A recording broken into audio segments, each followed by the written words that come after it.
गोंदिया जिल्ह्यातील स्थानिक गुन्हे शाखा पथकाच्या कारवाईत तिरोडा पोलीस स्टेशन अंतर्गत विद्युत मोटर पंप चोरीचा धुमाकूळ घालणारे 3 चोरटे अखेर गुन्हे शाखेच्या पथकाच्या जाळ्यात अडकले। गुन्हे शाखेच्या पथकाने ही कामगिरी केली आहे।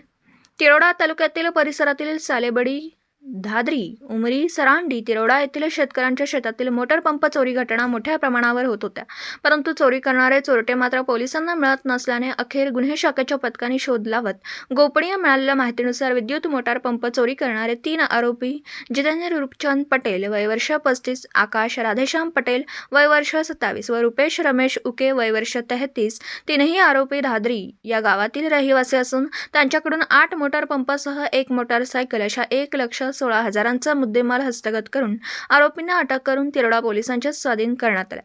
हे चोरटे रात्रीच्या वेळी शेतातून मोटार पंप चोरी करीत असल्याची कबुली पोलिसांना दिली आहे। सदर कामगिरी स्थानिक गुन्हे शाखेच्या पथकाच्या सर्व टीमने केली आहे।